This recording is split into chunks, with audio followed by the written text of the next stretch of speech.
হেমন্তকাল পেরিয়ে শীত আসার সময় হয়ে গেছে। রায়বাড়ির বড়গিন্নি সুলেখা এবছর নিজের হাতে বাগানে কমলালেবু লাগিয়েছে। তাতে বড় বড় ফলও ধরেছে। ভারী আনন্দ হচ্ছে তার।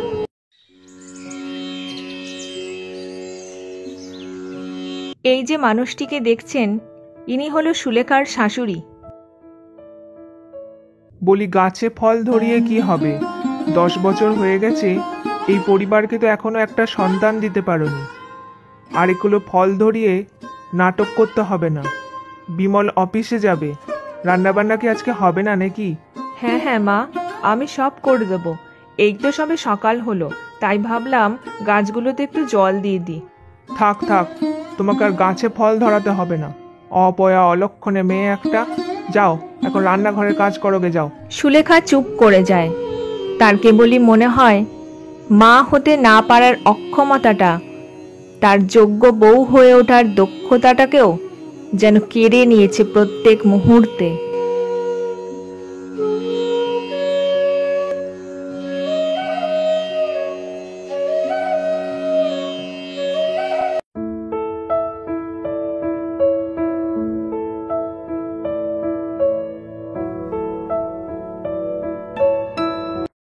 বাহ বাহ, রান্নাটা তো দারুণ হয়েছে আজকে, দারুণ। দেখ বিমল, তোর ওই অপয়া অলক্ষণে বউটার প্রশংসা আমার সামনে করবি না। সমস্ত আত্মীয় স্বজন, পাড়া প্রতিবেশীরা পর্যন্ত ছিছি করে। কি কুক্ষণে যে বউ করে এনেছিলাম ভগবানই জানে। দেখো মা, এই অফিস যাওয়ার সময় রোজ রোজ কানের কাছে গুজুর গুজুর করবে না তো। একে তো অফিসের 10 রকম ঝামেলা মাথায় থাকে, তার মধ্যে ঘরের ঝামেলা, আর ভাল লাগে না। বইয়ের কথা বলতে গেলেই গুজুর গুজুর লাগে। কি কালা জাদু করেছে আমার ছেলেটাকে ভগবানই জানে।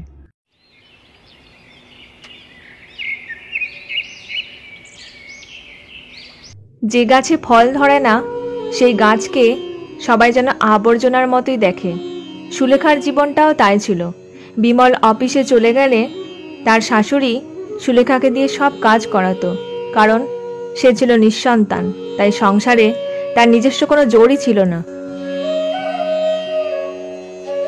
তা বৌমা, খবরটা নিশ্চয়ই শুনেছ, পাশের বাড়ির ফুলটুসির বিয়ে। ফুলটুসির মা এসছিল কালকে। তা বলল 5 জন এও লাগবে। তা তুমি তো খুব ভালো করেই জানো, যাদের ছেলে মেয়ে থাকে তারাই বিয়ের কাজে হাত দিতে পারে। তা তোমার তো এই জন্মে এসবের সৌভাগ্য আর হলো না। তাই আমার ছোট ছেলে অমল আর তার বউ মিনতিকে ডেকে পাঠিয়েছি। তারা কাল সকালেই আসছে। তাই বুঝি? আমার খুব আনন্দ হচ্ছে। কাল মিনতির মেয়ে শুভাকে আমি প্রথমবার দেখব। হ্যাঁ হ্যাঁ, তা তো হবেই। মায়ের থেকে মাসির দরদ বেশি। আর এই শোনো বৌমা, আমার ছোট ছেলের বউ মিনতি ওই এত লোকে রান্নাবান্না করতে পারবে না। তাই তারা যতদিন থাকবে সব রান্নাবান্না তুমিই করবে। তার একটা ছোট মেয়ে আছে কি না, তাই সংসারের অত কাজের দায়িত্ব আমি তাকে দেব না। শেষ কথাটা সুলেখার বুকে তীরের মতো বিঁধল।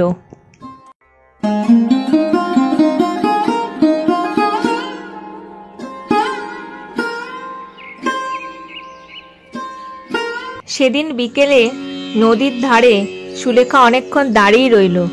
নদীর ওই জলের স্রোতের মতোই তার বুকের ভেতরটা উথাল পাতাল করতে লাগলো।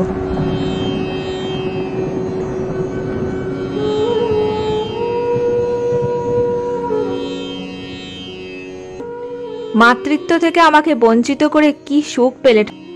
এ জীবনে মা হবার দুঃখটুকু অনেক পেলাম, কিন্তু মা হবার আনন্দটুকু না পাওয়াই রয়ে গেল চিরদিনের মতো।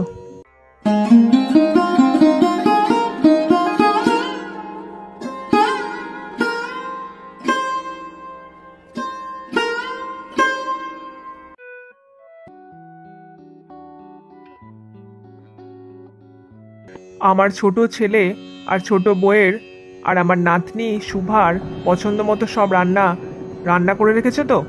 হ্যাঁ মা, সব রান্না হয়ে গেছে।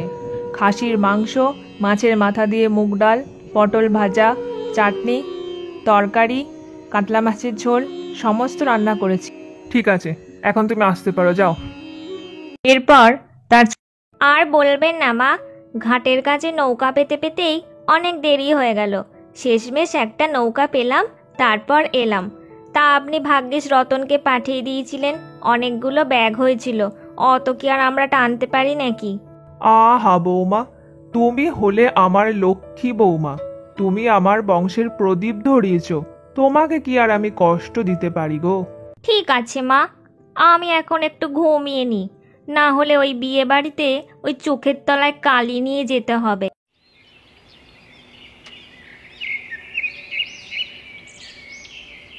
এদিকে শুভাকে পেয়ে সুলেখার জীবন আনন্দে ভরে ওঠে। বম্মা, ও বম্মা, আমাকে একটা নাড়ু করে দেবে? আমি নাড়ু খেতে খুব ভালোবাসি, কালকে আমাকে নাড়ু বানিয়ে দেবে গো? হ্যাঁ রে শুভা, সে আর বলতে, তুই যা যা খেতে ভালোবাসিস সব করে তোকে খাওয়াবো, সোনা মা আমার।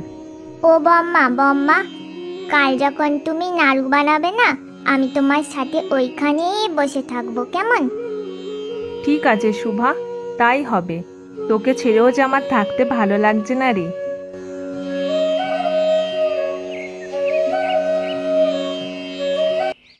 এই শোনো, এ বাড়িতে আসার পর থেকেই দেখছি সুভা রাত দিন বম্মা আর বম্মা করে যাচ্ছে। কি যে কালা জাদু করলো! আর সুভাকে দেখবে আর ঘন ঘন নিঃশ্বাস ফেলবে। আমার এসব একদম ভালো লাগে না। আহ মিনতি, এ আবার কি ধরনের কথা? তুমি তো জানো আমি এগুলো একদম পছন্দ করি না। তাছাড়া দাদা আর দিদির ছেলে মেয়ে নেই, তাই শুভাকে পেয়ে কটা দিন একটু আনন্দ করছে, তাতেও তোমার গা জ্বলছে? হ্যাঁ, তা তো বলবেই। তারপর যদি আমার সুভার কিছু হয়েছে না, আমি তোমাকে কিন্তু ছেড়ে দেবো না, এই আমি বলে দিলাম। তা বৌমা, ফুলটুসির মা এসছিল, বিয়ে কি না, তা তোমাকে এখনই যেতে বললো। শোনো, ভালো শাড়ি পরে আর সাজুগুজু করে যাবে কিন্তু। আমার বড় বউয়ের তো আর সেই সৌভাগ্য হলো না। তা যাই হোক, তুমি আর দেরি না করে এখনই বেরিয়ে পড়ো। সে তো যাবই। আর বলবেন না মা, এ বাড়িতে এসে থেকে দেখছি বড়দি আমার মেয়েটাকে যে কি করছে কে জানে। কতবার সুভাকে বললাম, ওরে বিয়ে বাড়ি চল, বিয়ে বাড়ি চল, সে তো বম্মার আঁচল ছাড়ছেই না। সে আর কি বলবো, সে তো আমারও সেই একই অবস্থা। বড় ছেলেকে কতবার বলেছি, ওরে আর একটা বিয়ে করতে পারিস তো, বাবা হতে পারবি। সে কে শোনে কার কথা, বউ অন্ধ পাগল কি না।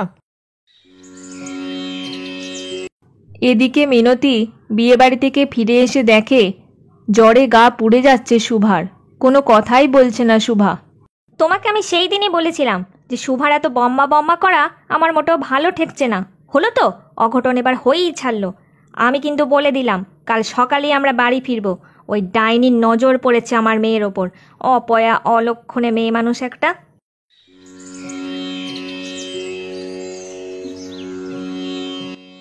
হে ভগবান, আমার কোল শূন্যই ছিল, শুভাকে পেয়ে আমার কোলটা ক্ষণিকের জন্য ভরেছিল, আজ সেই শূন্য কোল আবার শূন্যই করে দিলে ঠাকুর, শূন্যই করে দিলে।